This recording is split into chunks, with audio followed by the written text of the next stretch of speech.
बना दिया, उसी घटना ने हमारे इतिहास को एक नई दिशा प्रदान की। उस घटना के विषय में आज हम आपको बताने जा रहे हैं अशोक का शस्त्र त्याग। अशोक एक महत्वाकांक्षी राजा था जो कि सारे भारतवर्ष में अपना राज्य स्थापित करना चाहता था। सभी ने उसकी अधीनता मान ली। उसकी राह का केवल एक ही रोड़ा था, कलिंग का राज्य। छोटा सा राज्य जिसके लोग बड़े स्वाभिमानी थे और किसी भी हालत में शक्तिशाली मगध के आगे झुकना नहीं चाहते थे। उन्होंने उसका पूरा मुकाबला किया। 4 साल तक युद्ध चलता रहा, परंतु मगध की सेना कलिंग राज्य को जीत नहीं सकी। उसी युद्ध भूमि में युद्ध के दिन समाप्ति पर शाम के समय अशोक इसी चिंता को लेकर अपने शिविर में अकेले टहल रहे हैं।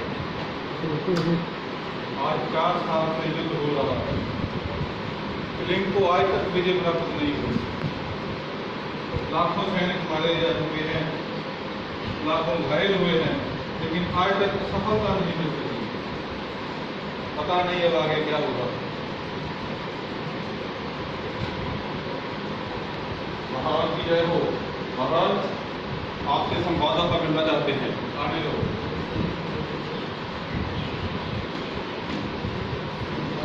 महाराज की जय हो। सम्राट अशोक की जय हो। मगध साम्राज्य की जय हो। महाराज की जय हो। क्या समाचार है? महाराज गुप्तचरों से सूचना मिली है कि कलिंग के महाराज युद्ध में लड़ते हुए मारे गए हैं। मारे गए हैं? कलिंग की विजय हुई है? मगध की विजय हुई है? कलिंग जीत लिया गया है? चुप क्यों, बोलते क्यों नहीं? महाराज पर कलिंग के दुर्ग के फाटक अभी बंद है। महाराज बंद है तो खुल जाएंगे। सेनापति को बुलाओ। जी महाराज। महाराज क्या हो? सेनापति सैनिकों को लेकर युद्ध की तैयारी करो। कल हम स्वयं युद्ध का संचालन करेंगे। अगर कल युद्ध कलिंग को विजय प्राप्त नहीं हुई तो मगध की सेना यहाँ से वापस चली जाएगी। क्या हो? दूसरा दृश्य, प्रातः काल का समय है। अशोक और उसके सैनिक युद्ध भूमि में निर्णायक युद्ध के लिए आ रहे हैं दुर्ग की ओर। महाराज की जय हो। सम्राट अशोक की जय हो। मेरे वीर सैनिकों, 4 साल से युद्ध हो रहा है, कलिंग आज तक जीता नहीं जा सका। कलिंग के महाराज मारे जा चुके हैं, कलिंग के सेनापति कैद हो चुके हैं, लेकिन कलिंग है कि आत्मसमर्पण करने को तैयार नहीं। आओ मेरे साथ, आज ये शपथ लें कि या तो कलिंग पर विजय प्राप्त करेंगे या सदा के लिए मृत्यु की गोद में सो जाएंगे। महाराज की जय हो। मगध सम्राट की जय हो। अचानक दुर्ग का फाटक खुलता है। उसमें से स्त्रियों की विशाल सेना बाहर निकलती है जो शस्त्रों से सज्जित है और उनकी अगुवाई एक स्त्री वेश में वीरांगना कर रही है। यह वास्तव में कलिंग महाराज की लड़की पद्मा है।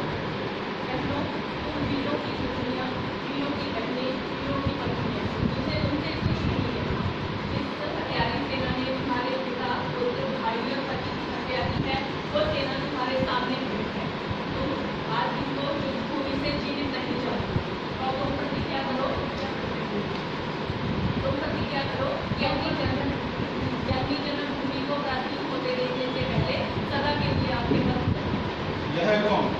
क्या साक्षात बंदर कलिंग की रक्षा करने के लिए युद्ध भूमि में उतर आई है?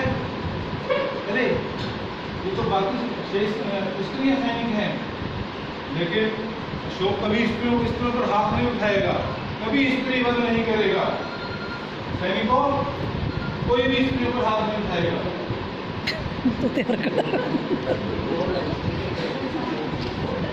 तुम कौन?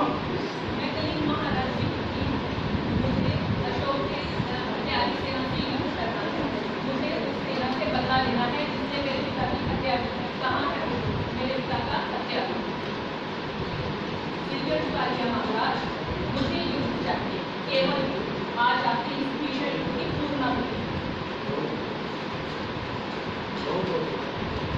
विरोध कर रहा है तुम्हारी, और मैं युद्ध नहीं करूंगा, कभी युद्ध नहीं करूंगा। महाराज मुझे युद्ध चाहिए, तुम भी अपनी तलवारें फेंक दो। जी महाराज। महाराज अशोक कभी भी स्त्री पर हाथ नहीं उठाएगा, अपनी तलवारें फेंक दो। मैं किसी बुलावे में नहीं आ सकती, मुझे युद्ध चाहिए, मुझे अपने पिता की हत्या का बदला लेना है।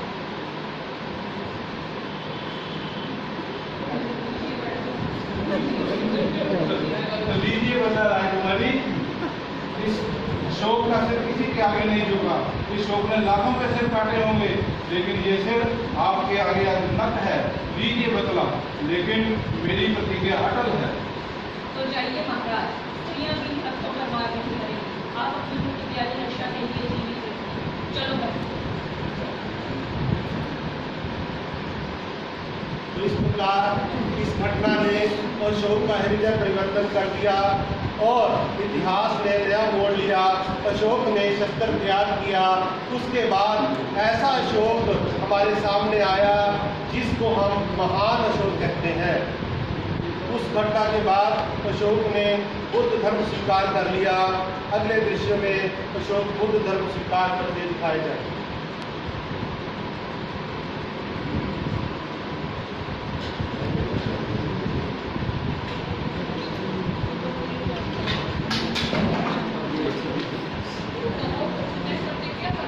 मैं प्रतिज्ञा करता हूँ, जब तक मेरे शरीर में प्राण रहेंगे जब तक मेरे शरीर में प्राण रहेंगे और हिंसा ही मेरा धर्म रहेगा, और हिंसा ही मेरा धर्म रहेगा, मैं सबसे प्रेम करूंगा, मैं सबसे प्रेम करूंगा।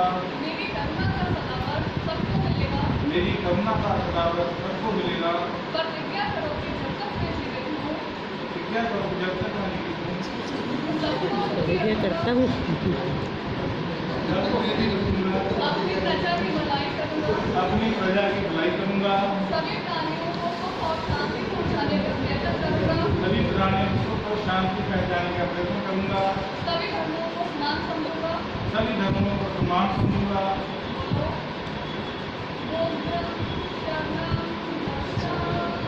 बुद्धं शरणं गच्छामि, धम्मं शरणं गच्छामि, धर्मं शरणं गच्छामि, बुद्धं शरणं गच्छामि, संघं शरणं गच्छामि, धर्मं शरणं